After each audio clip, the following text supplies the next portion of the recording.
27 अप्रैल और 28 अप्रैल का दिन मिथुन राशि के लोगों के लिए कैसा होने वाला है।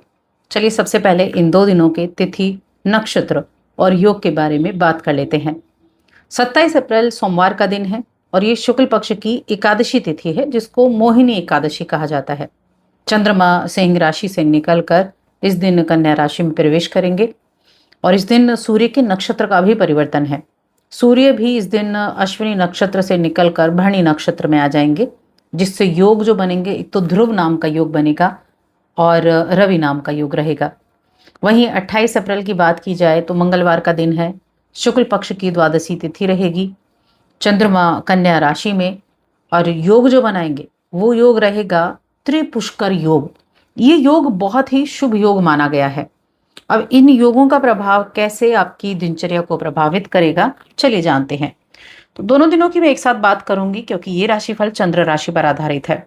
देखिए, मिथुन राशि की मैं बात कर रही हूँ। यहाँ सबसे पहले मैं 27 अप्रैल की अगर देखें तो 27 अप्रैल एकादशी तिथि है, जिसको मोहिनी एकादशी कहते हैं। अब देखिए, मोहिनी एकादशी से एक चीज आपको जरूर समझ आ गई होगी कि ये कौन सी एकादशी है। जब समुद्र मंथन हुआ और अमृत निकला, तो राक्षसों से बचाकर देवताओं को प्रदान करने के लिए भगवान श्री विष्णु ने मोहिनी अवतार धारण किया था, धर्म की रक्षा की थी। ये वही मोहिनी एकादशी है जहां भगवान विष्णु की विधि पूर्वक पूजा अर्चना की जाती है। तो आप विधि पूर्वक सुबह की जो पूजा पाठ है, भगवान विष्णु की आराधना करें। व्रत रखते हैं तो अच्छा है, नहीं रखते हैं तब भी, और मन ही मन ओम नमो भगवते वासुदेवाय नमः इस मंत्र का जाप मन ही मन करते रहें। देखिए, बहुत ताकत है इस मंत्र में और आपके लिए तो बहुत अच्छी है, क्योंकि ये बुध की राशि है। तो इस मंत्र का जाप करते रहें। अब राशिफल की बात करते हैं। सबसे पहले हेल्थ की बात करेंगे। मिथुन राशि के जातकों के लिए अगर हेल्थ के मामले में देखा जाए तो आपके चौथे घर में चंद्रमा का गोचर होगा। काल पुरुष कुंडली में चौथा घर चंद्रमा का अपना घर होता है, लेकिन बुध की राशि जो है वो चंद्रमा की मित्र राशि बिल्कुल नहीं है। तो यहाँ क्या रहेगा, फिर भी यहाँ आपकी जो हेल्थ है ना, उसमें अच्छे रिजल्ट देखने को मिलेंगे। हेल्थ आपकी ठीक रहेगी और आप बड़ा खुशी का अनुभव भी कर पाएंगे। दोस्तों के साथ भी एक अच्छा वक्त बीतेगा आपका। और जो कुछ अगर आपकी संतान बड़ी है तो संतान की वजह से आर्थिक लाभ होने की संभावनाएं भी आपके लिए बनती हुई नजर आ रही हैं। अब इसके अलावा ये समय आप अपने जीवन की बहुत सारी चीजें ऐसी हैं जिनसे आपको संतुष्टि मिलेगी। बहुत सारी चीजें हो सकती हैं, ये आपके कामकाज से रिलेटेड हो सकता है, आपके फैमिली से रिलेटेड हो सकता है। तो कई सारी ऐसी चीजें हैं जो संतुष्ट करेंगी आपको। देखिए, जो भी आपका लक्ष्य है, जो भी आप काम करते हैं, आप नौकरी करते हैं, आप बिजनेस करते हैं, आपका कोई ऑनलाइन काम चल रहा है, दुकान है, कोई भी जो भी आपका चीज है और जिस लक्ष्य को आप प्राप्त करना चाहते हैं, कई बार हम अनुमान लगाते हैं कि हमें ये करना है, वो करना है, बहुत सारी चीजें हम सोच कर रखते हैं, लेकिन हम उस तरह से योजना नहीं बना पाते हैं कि हमें उस काम को किस तरह से करना है। इसीलिए एक अच्छी रूपरेखा, एक अच्छे से आप अगर चीजों को देखेंगे, योजना बनाएंगे, उस योजना के अनुसार आप काम करेंगे, तो आप अपने कामों में बढ़ोतरी भी कर पाएंगे और बदलाव भी देख पाएंगे। दृढ़ता के साथ काम करते हुए दिखाई देंगे। और देखिए, पेशेवर जीवन यानी कार्यक्षेत्र है जो आपका, वहां कुछ आवश्यक परिवर्तन भी आपको देखने को मिलने वाले हैं। ये समय आपके जो सपने हैं उनके निकट पहुंचने का है, यानी जो आपने सपने देखे हैं खुद के लिए, उनके नजदीक जाने का है। कुछ मुश्किलें आएंगी, ऐसा नहीं है सारी चीजें बहुत आसानी से हो जाती हैं, मुश्किलें आएंगी, लेकिन उन मुश्किलों से आप निराश नहीं होंगे, क्योंकि जब आप निराश ना होकर काम करेंगे तो अच्छी चीजें आपकी तरफ आएंगी और आपकी जीवन में सकारात्मक चीजें भी रहेंगी, सकारात्मक ऊर्जा भी रहेगी। क्योंकि जहां हम निराश होते हैं, जहां हमारी निराशा शुरू होती है, वहीं से हमारा कार्य भी नीचे होता चला जाता है। अब इस समय आपकी जो राशि के स्वामी हैं वो मीन राशि में चल रहे हैं और जो आपका 12वां घर है वहां शुक्र चल रहे हैं। शुक्र अपनी राशि में है और चंद्रमा के नक्षत्र में है और चंद्रमा आपके धन भाव के स्वामी है। देखिए, धन भाव के जो स्वामी है ना, इनकी स्थिति कहाँ अपने से तीसरे घर में यानी चौथे भाव में है। तो ऑनलाइन काम करने वाले लोगों के लिए अच्छा है, प्रॉपर्टी से जुड़े काम करने वाले लोगों के लिए अच्छा है।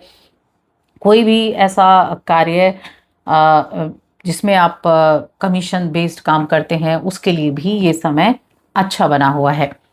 आप कुछ खर्चा भी करते दिखाई देंगे, क्योंकि शुक्र को तो हम बिल्कुल नहीं भूल सकते। शुक्र 12वें घर में बैठे हैं और अभी धन के स्वामी के नक्षत्र में है। तो ये समय एक मन में तो होगा कि चीजें खरीदी जाएं, दूसरा मन कहेगा कि नहीं खर्चा हो जाएगा, लेकिन सुनेंगे किसकी? खर्चे करने वाले की। तो यहाँ जबरदस्त पैसा खर्च करेंगे आप, जिसको कहते हैं ना कि धनाधन पैसे खर्च करना, यानी जितना आ रहा है उससे ज्यादा खर्च करने की आपकी पहले से प्लानिंग होगी। तो खरीदारी पर थोड़ा लगाम लगाइए। अच्छा है, हर चीज हर किसी को लग्जरी चीजें चाहिए, लग्जरी जीवन चाहिए, सारी चीजें चाहिए, लेकिन अपनी जेब के अनुरूप आपको काम करना होगा। अब ये एकदम से तो नहीं रुकेगा, क्योंकि कुछ जरूरी चीजों पर तो खर्च करना ही है, लेकिन जो ऐशो आराम से जुड़ी है ना, और जिन पर आप थोड़ा भी लगाम लगा सकते हैं उन पर जरूर लगाएं, क्योंकि शुक्र आपके लिए बहुत सारी चीजें मन में देने वाला है। ये भी चाहिए, वो भी चाहिए, ये इलेक्ट्रॉनिक सामान चाहिए, वो चाहिए, जो लग्जरी चीजें होती हैं उनकी तरफ आपको लेकर जाएगा। तो थोड़ा ध्यान रखें इस चीज का, वरना आपकी जेब पर काफी भारी प्रभाव इसका पड़ेगा। वैसे धन संपत्ति के मामले में अच्छा है। आप घर पर कोशिश करेंगे कि किसी वजह से कोई आहत ना हो, परिवार की ज़रूरतों को आप पूरा कर पाएँ और अपने आप को भी उनके मुताबिक आप ढालें, जो अच्छी चीज़ भी है, लेकिन कहीं ना कहीं अपने ऊपर प्रेशर भी ना लें, ये भी देखना है आपको। इस दौरान आप लंबे समय से अगर जीवन में किसी रोचक चीज़ के होने का इंतजार कर रहे थे, तो निश्चय ही उसके संकेत आपको दिखाई देंगे। रिलेशंस की बात करते हैं। रिलेशनशिप के मामले में समय अच्छा है। प्रेम जीवन के मामले में काफ़ी अच्छा दिखाई दे रहा है।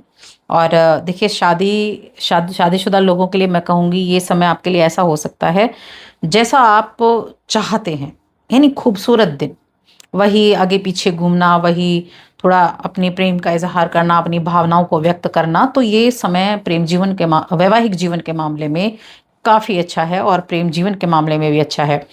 अगर आप बच्चों के लिए पार्टनर की खोज कर रहे हैं, यानी कि घर परिवार में आपके बच्चे बड़े हैं और उनके लिए आप पार्टनर की खोज कर रहे हैं, तो सफलता मिलने के योग हैं।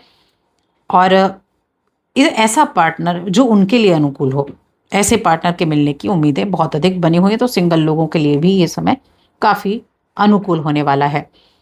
अब यहाँ शिक्षा की बात कर लेते हैं। शिक्षा के मामले में कैसा समय रहेगा?